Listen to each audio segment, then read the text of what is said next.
Akhlak Nabi itu bisa buat orang yang benci sama beliau jadi jatuh hati kepada beliau. Kalau kita udah jatuh hati jadi benci. Kebalik. Nabi orang yang marah kepada beliau jadi jatuh cinta. Kita hampir jatuh cinta jadi marah. Kebalik nih akhlaknya. Berarti kita harus belajar banyak nih dari Rasulullah tentang akhlak. Beliau tuh bisa bikin seorang perempuan yang suaminya baru terbunuh, ayahnya terbunuh, pamannya terbunuh, saudaranya terbunuh dalam perang Khaybar.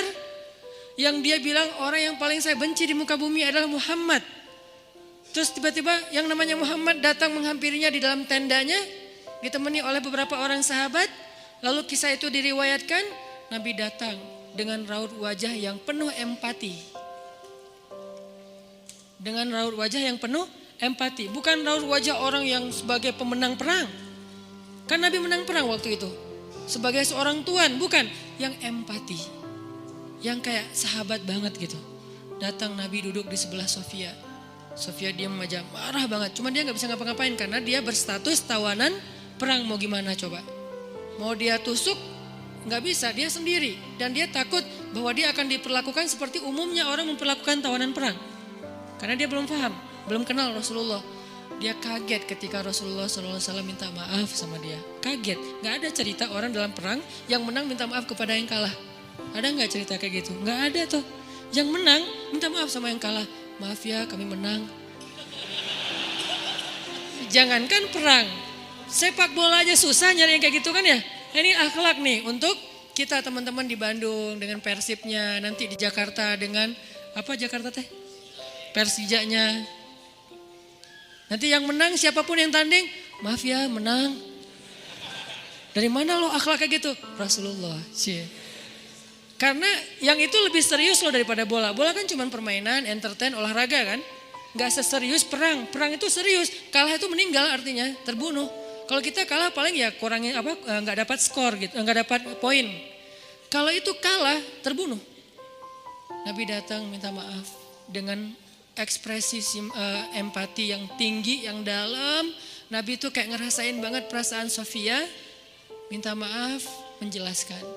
Sofia, maaf ya, aku ikut turut berduka atas wafatnya ayahmu, suamimu. Sofia marah banget. Terus Nabi menjelaskan apa yang terjadi. Aku tuh udah ngasih kesempatan agar kita gak usah berperang. Tapi mereka terus menyerang.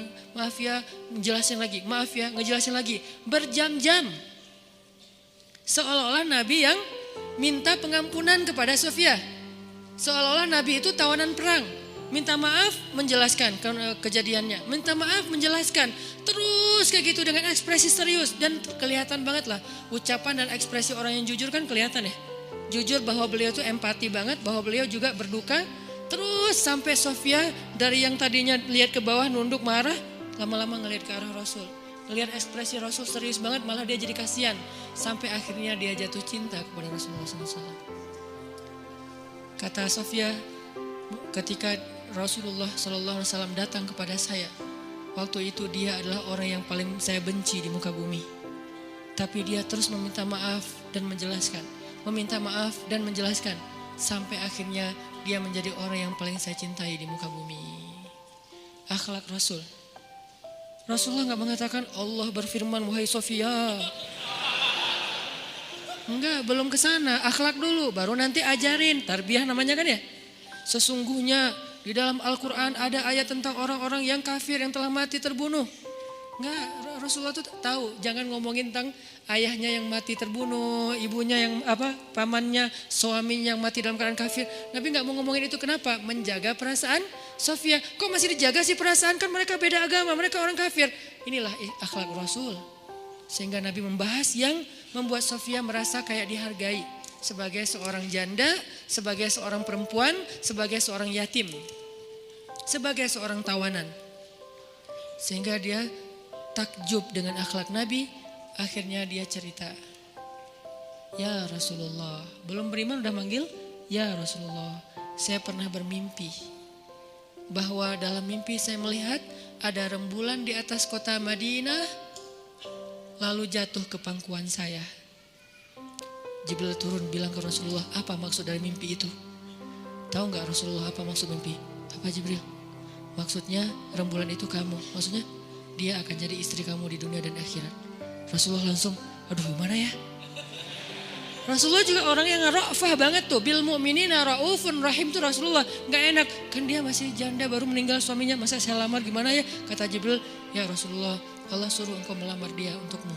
Menjadi istrimu di dunia dan di akhirat.